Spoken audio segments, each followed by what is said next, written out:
Hello, everyone. Thank you very much for being with us today. I'm going to give you a 30,000-foot overview of the work that we have been doing for a very long time. And then as you have specific questions, I have Detective Hermelbrock here. He was one of the detectives that brought all of these cases together, a lot of these cases together. There's 2 or 3 different operations. And he'll be able to drill down a little bit and give you some details. But I want to tell you that our concern started July 17th, 2019. Dartavius Outsey drowned. This young man was 16 years of age, and he was given an appropriate burial by his family and friends. And guess what happened?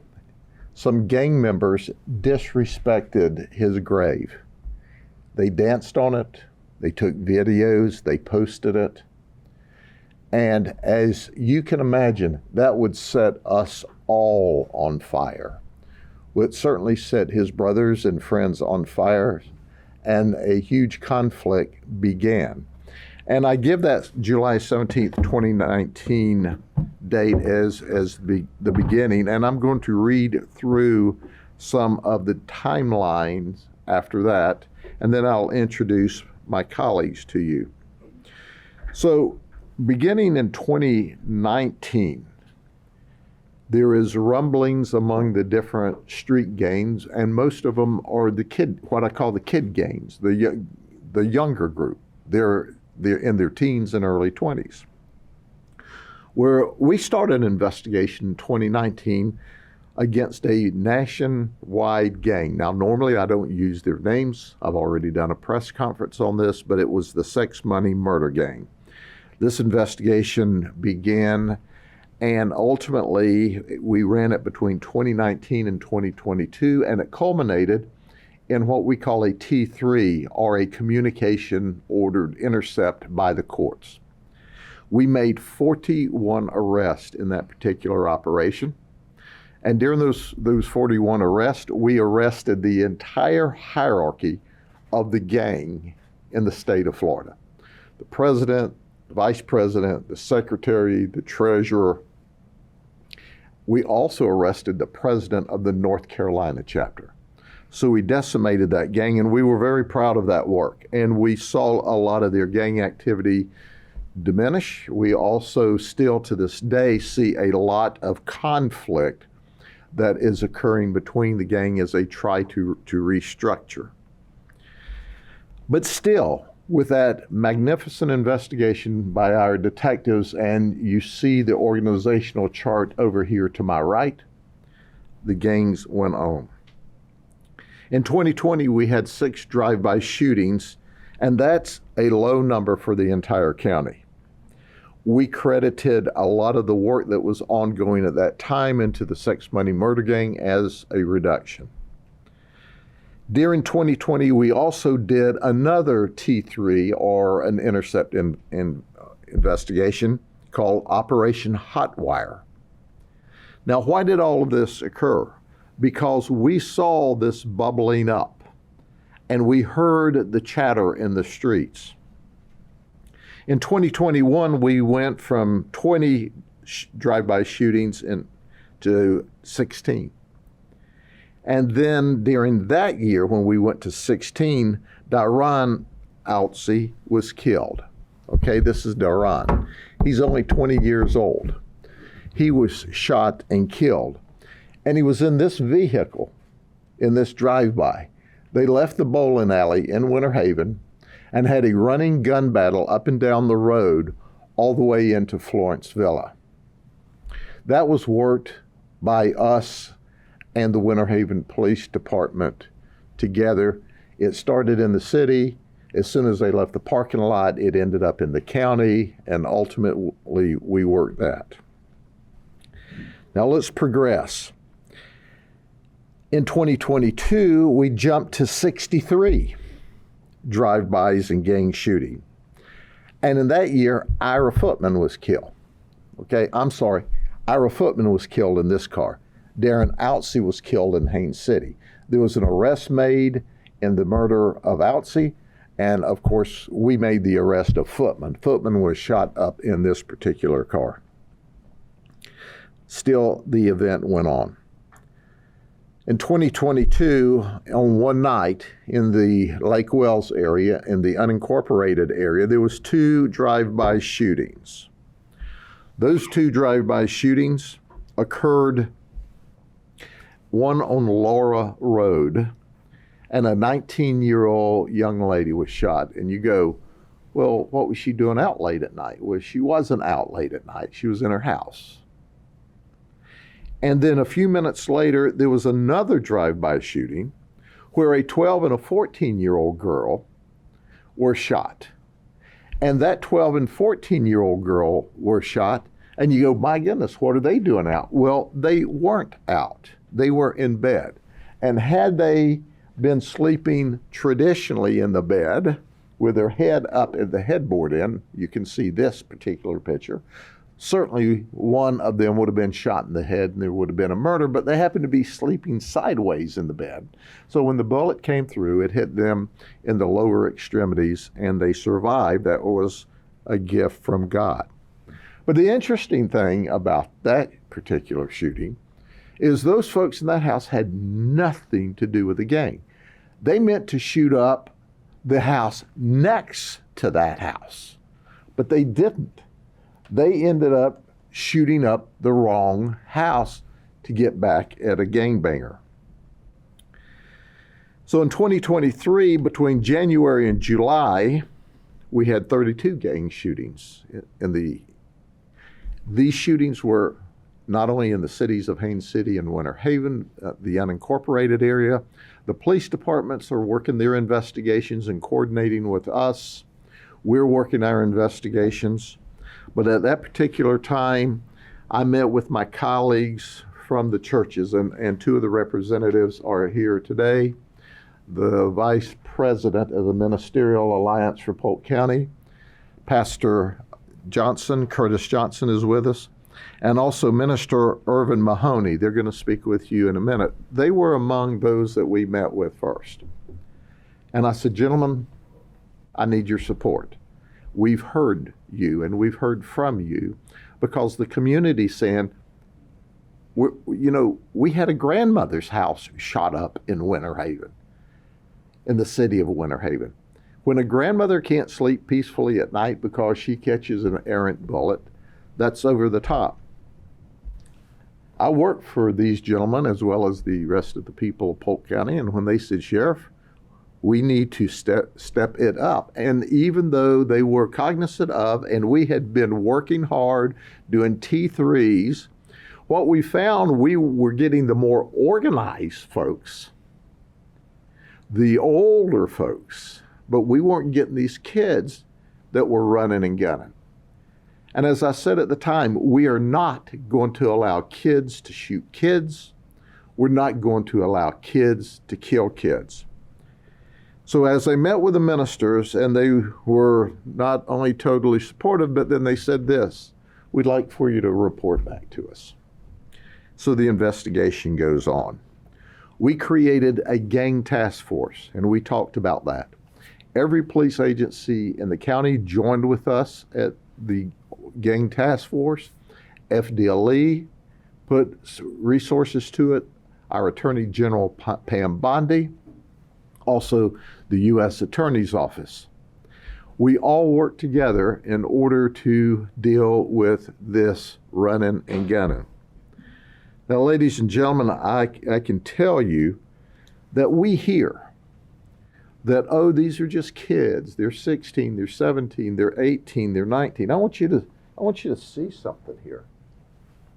When all of a sudden you have this kind of gun pointed in your face by a teenager, and you go, how did they even get this gun? They're not allowed to even possess it. But they were running and gunning and shooting. But that's not all. If these guns aren't cool enough, here's another gun that we see. This is a Glock. It's got an extended mag, but it's also got this. It's called a switch. This is a fully automatic handgun. because of this switch. Now, this is an older model switch. If you can afford the newer model switch, you cannot tell that there's a switch here at all until you take the firearm apart. And this is what these kids are shooting at each other with. Our deputies seized 57 guns, and there's a group of the guns there that they've seized. I also would like to point out, as you see these silhouettes, those are folks that were innocent victims. They had nothing to do with the shooting, but they just happened to be there. So the investigation went on. You're going to hear from Detective Hermelbrock in a minute. We centralized all these investigations. And Detective Hermelbrock did a remarkable job, and he is the one that put this together. It was called Operation Drive Bye-Bye. And we certainly weren't going to allow Operation Bye-Bye to occur. So now, the investigation is ongoing. We have several different operations underway, and the results were this. Between February 2023 and August 2024, we've seen a 30% reduction in the gang shootings from the previous 18 months. We've seen 45% less gang drive-by shootings than in the previous 18 months. We made a total of 144 arrests with a gang task force. But I want to pause here. If you don't think we have a forgiving criminal justice system, listen to this. Of the 144 arrests we made, they had a total of 1,599 previous arrests. Let me say that again. The 144 who we have arrested again already had a prior 1,599 arrests. And when they not only had this 1,599 arrests, that amounted to 2,835 criminal charges. That was before they were arrested in these operations. And only 67 of the 144 had been previously adjudicated of a felony. Their charges had been dropped to misdemeanors, or maybe some of them had been no-billed or null-prossed, and you go, my goodness, how's that happen? Well, I can tell you how it happens.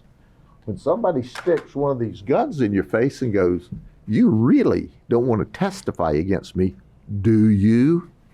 Oh, no, sir, I don't. And you don't want to tell anybody I've threatened you, do you? Because, you know, if you send me to jail, my brother here will be back. So sometimes when we see these charges go away, it's because the state attorney's not left with any witnesses. I can tell you clearly and unequivocally that a lot of this activity you see is on the east side of the county, but we also saw a reduction of drive-by and gang shootings in the west side of the county, the Lakeland area. We saw that reduced by about 64% during this time. I want to share this with those that are watching today. There's more arrest to come. I'm not here today reporting the end of this operation. I'm here reporting back. I met with the Ministerial Alliance last night, and I gave them a report to the community. I call it a report to my bosses. And I told them what all we had done, and I thanked them for not only supporting us, and you'll hear from them, but requesting that we make sure every neighborhood in the county is safe. Our crime is at a 50-year low. So let me put this in perspective. This is really a small number of people shooting up each other and tormenting each other. And a lot of times they didn't call, they didn't want to be a victim, they didn't want to be a witness, and we had to dig these victims and witnesses out. And that's why some of this occurred and was figured out because of the work we did. But before I get to the chief and then my colleagues from the community here, I want Detective Hermerbrock just to give you a brief overview of what he did, because he took events from all over the county, brought them together, figured out the timeline.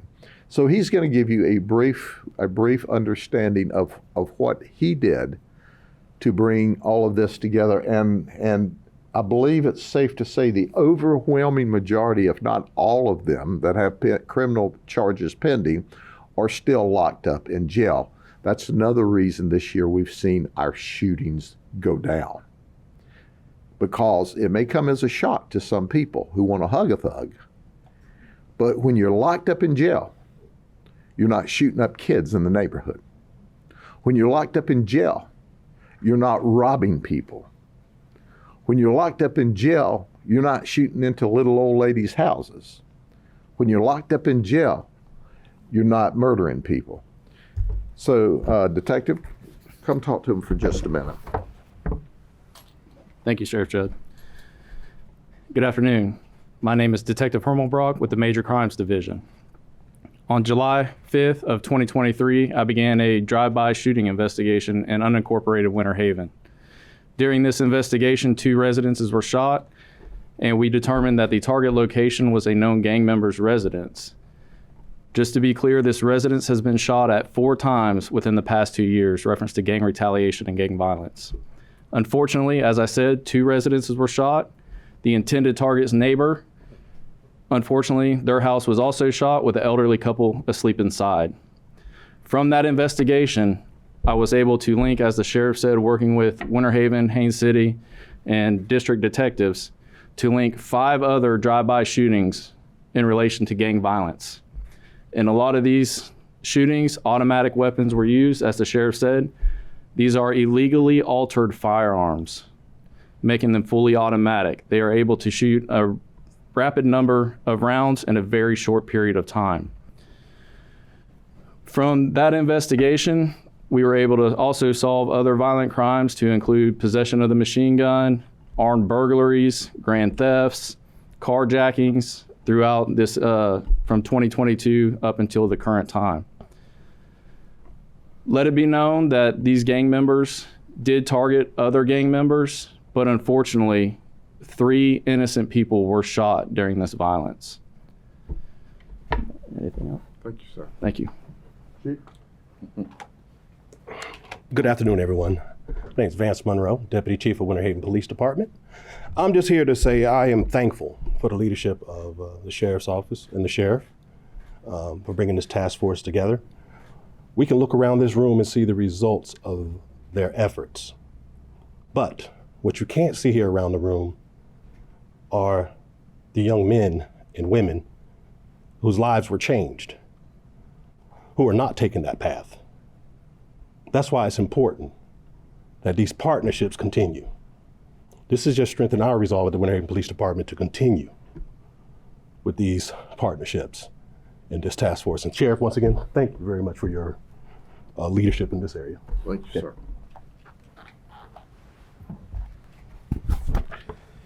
Okay, now we're going to ask our Vice President, Curtis Johnson, to come up here and speak with us.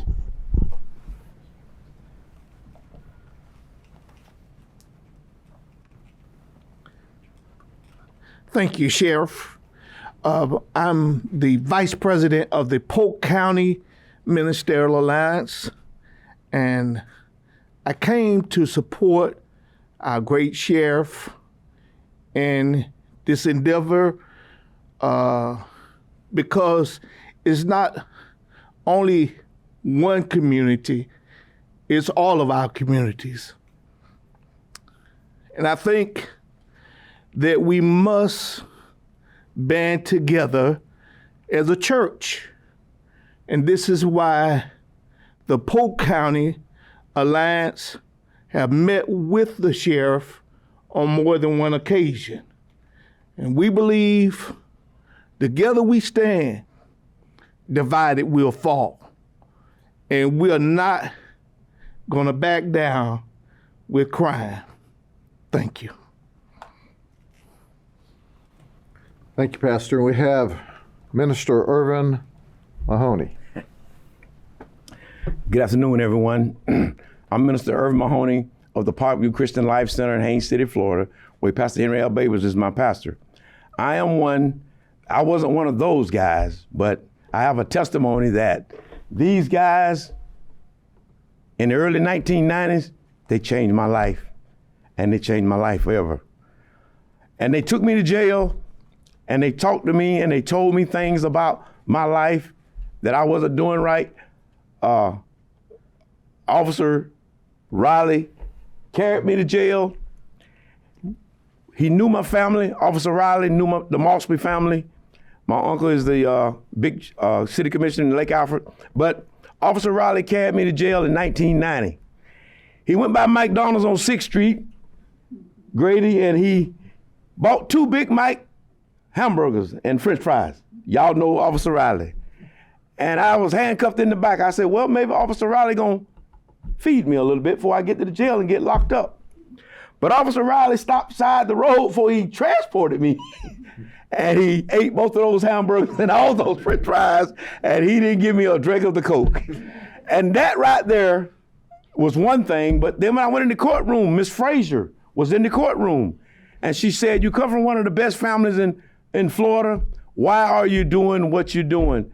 So that began to, while I was in Orange and stuff in the early 1990s, changed my life. And now I have an organization that I mentor with in Detroit, but we're gonna bring that organization to Florida. And I wanna be deputized here in Polk County, like I've been deputized in Michigan. We got an organization in Michigan called Come Out, Stay Out. Bishop T.D. Holden, and we got the sheriff up there, Chris Swanson, in Flint, Michigan, who are partnering with the jails. We had Jelly Roll, we got guys who have ex-offenders who have made mistakes in life, and now they are their husbands, they got families, their grandfathers, and they living a different life. And there was an old saying that says, if you can't beat them, join them. I got a job with Polk County some 15, 16 years ago, and nobody would hire me but the landfill.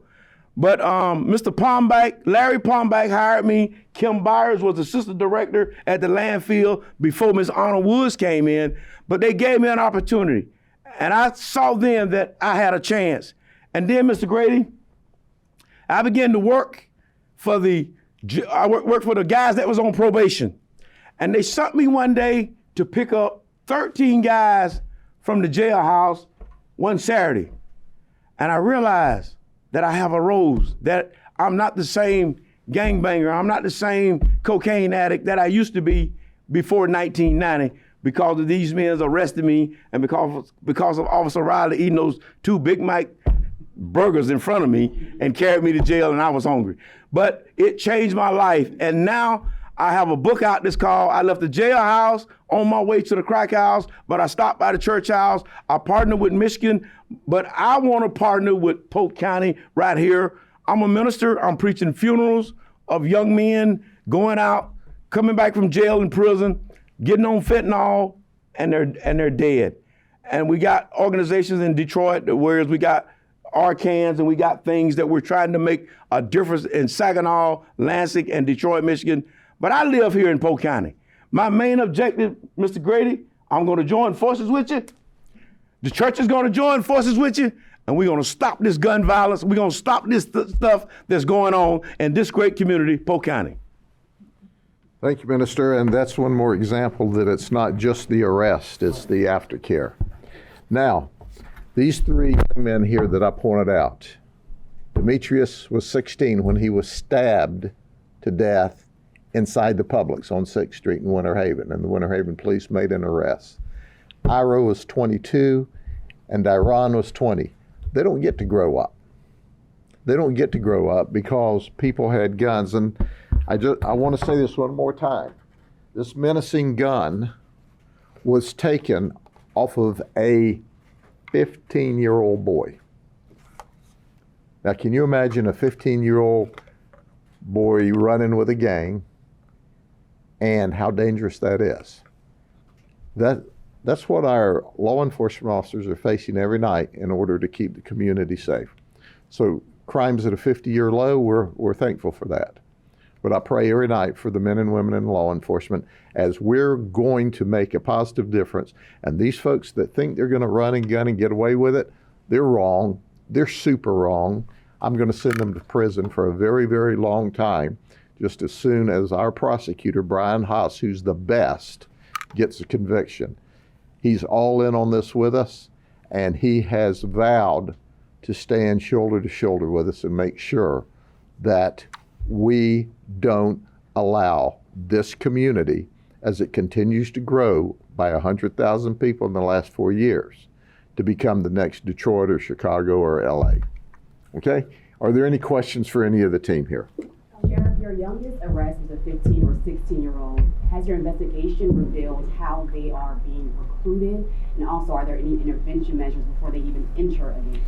Sure.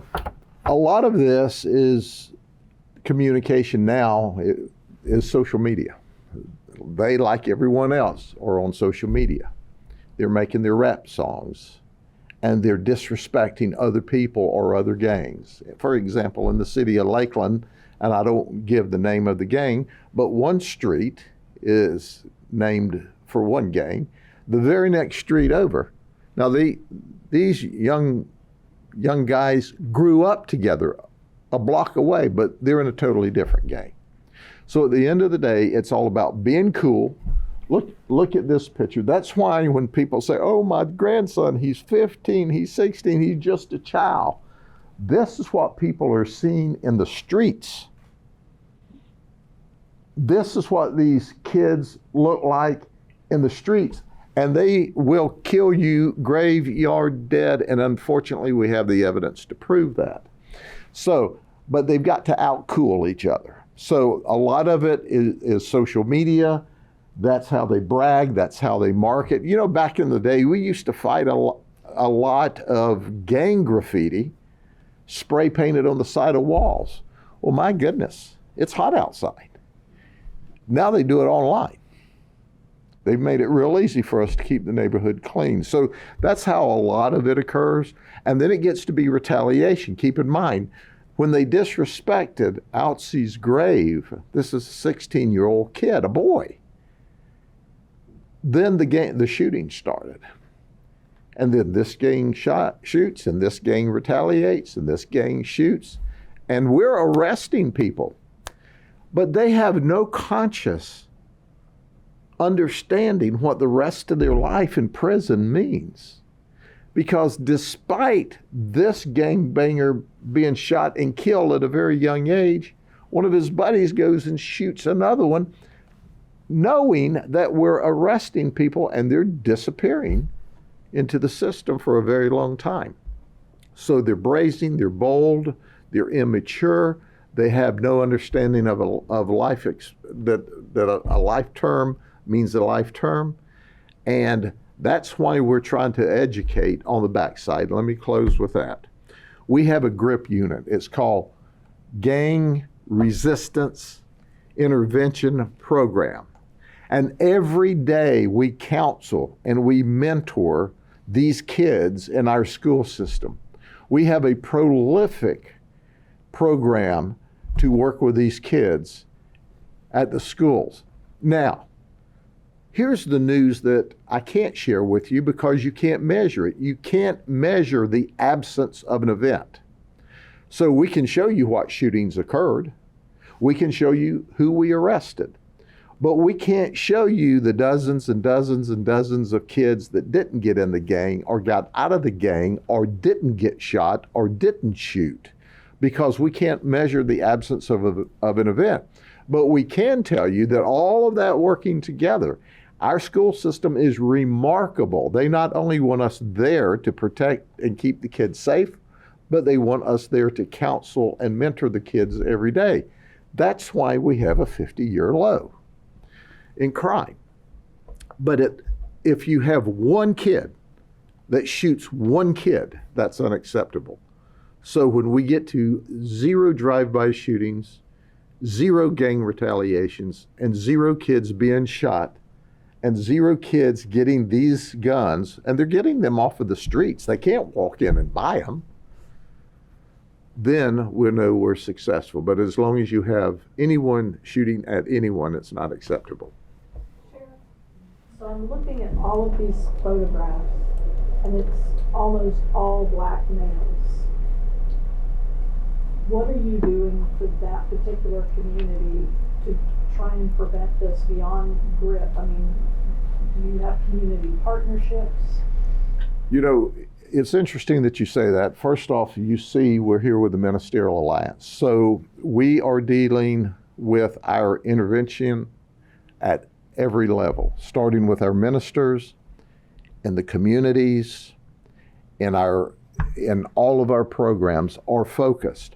And as I explained, the question was asked last night, I know there's got to be gang members other than these black kids committing crime, and we see one-offs, but these are the organized, structured people that are local, that are prolific. We see a group of gangbangers show up one weekend at a party here, and they shoot, and we arrest them, but they're not from here, and they don't camp here, and they don't continue their crime sprees here. So we see what we call pop-up crimes. But this is folks from the community. That's why we went to the ministers, or the ministers came to us 18 months ago and said, hey, you know, we need to step this up. We need to get everybody together. So we're doing mentoring through the schools every day, and that's where all the kids are. When these kids aren't in jail, they're in our school system. We are having interventions at the churches, at the communities. We also have our Polk Sheriff Charity, where when we learn of families that don't have food, that don't have clothing, we take food, clothing to them to help them out, and we mentor and coach along the way. I believe that's why when you look at the overall volume, not only have you seen it decrease, but you've seen a remarkable response to us. Before we made the first gang task force arrests, we took our known, what I call our kid gangbangers, from teenagers through our early 20s, and we went to the mom and daddy's house and we knocked on the doors. We had some mamas and daddies slam the door in the face. We had one mama say, I wish you'd hurry up and arrest him because he'll be alive and safe in the county jail, and he's going to get killed if he keeps running the street doing what he's doing. So we got the door slammed into our face. To the mom, when we went there and said, hey, if you don't keep your kids home at night, we're going to arrest them, because we'd rather have them arrested than either shot dead or locked up for a very long time for shooting someone. So we had mothers that were of the gangbangers who said, look, you know, I'm 5 foot tall and 100 pounds. He's 6'3" and 230. I can't control him anymore. And we've been making a positive inroads with all of them. Is there anything that you would ask from community leaders? I know like Powell and Lakeland would like a new building, and they've been asking the city commission. Is there anything that the county commission could do for these young men to keep them off the streets? They do. Most cities do a great deal, and Powell and Lakeland is one example of great work. But if you see something or hear something, say something. That goes for crime, but it also goes for children in need. If you see something or hear something, say something. We will get services and help from the various cities all the way through the county. We have programs, we have help programs, but you know what? Let me just call it like it is. These kids are like that. They don't want help because they're cool, they're in charge, they got their guns, and they're the boss of the streets. But we'll never say never, and we'll always give them the opportunity to mend their evil ways, or we'll help them mend their evil ways. Sheriff, any message for the community? Because I know some of these firearms were stolen out of vehicles. Some of these firearms are stolen out of vehicles, and some of these firearms were never reported stolen. So some people had their guns stolen and they go, I'm not going to call. But I would much rather be on record if I were one of them saying, I don't own that gun anymore, somebody stole it. But we know the vast majority of these guns are stolen. People just don't call and report them to us. But call us, get on the record, let us know a gun's out there, and we can trace that gun if it turns up. Some of these guns, one or two of them were stolen in like California or New Jersey, Texas, that we saw here. So these guns travel all across the United States. And we can't do this by ourselves. When I look at Pastor Johnson and Minister Mahoney and our own Joe Hallman, who's Deputy County Manager, we are all working together. And we're working together with the parents that will allow us and parents that will tell us. But make no mistake, the apple didn't fall far from the tree with a lot of these kids. Their mamas and daddies were the generation before them that were mean and didn't want our help. And they're either in jail or prison, or some of them are dead as well. So we're dealing with a finite number of folks that are very dangerous. And if you don't think one of those kids won't shoot you graveyard dead, just look in their eyes and look in the barrel of their gun, and you'll see that they will shoot you. And our officers and deputies are the ones taking those guns away from them and locking them up so that they can't hurt themselves and they can't hurt someone else. Okay? If the pastor or minister could answer what difference you've seen, positive difference that you've seen in the community since these people have been taken off the streets and the operations have happened. It's been a big difference due to the fact that the Polk County Sheriff Department is doing their job, and they're doing it with excellence. And when I see young kids, because I do the prison and jail ministry, I travel to all the prisons around Florida, and I travel quite a bit of places. But when I see youth and young kids that are saying, Minister Mahoney, you've come out and talked to me, or I've seen them in prison at Polk Correction or wherever I see them, they're saying, I'm going to go home, I'm going to join me a church, because we understand that this man and his deputies don't play the radio. And for that to be said, it makes me feel good as a minister, because when I go to the prison to speak to the groups of kids, and we're doing water baptism, we're doing a lot of different things in the prison that we wasn't able to do in the past. Now to see kids in prison that are in a faith base and they're getting water baptized, and they come home, they're saying they're not going to be a part of the gangs anymore because they know this man will lock you up. And I've seen a lot of kids around, from young kids up until 30, 40 years old in prison, in whatever prison they're in right now today, that are saying that when they do get out after 15, 20 years of being locked up by this man, they're going to come home and join the church and do something different from what they did from gangbanging. Yes, ma'am. I just want to clarify, it looks like from the notes we received here, about 105 or so of the 144 you were talking about were arrested prior to April 2022? That there has 105 of them were arrested in some of these other operations. We arrested more than 44, but 144. We arrested more of them, and we arrested some that are not part of these organized gangs that were caught up in, but they were not documented as being gang members or gang associates.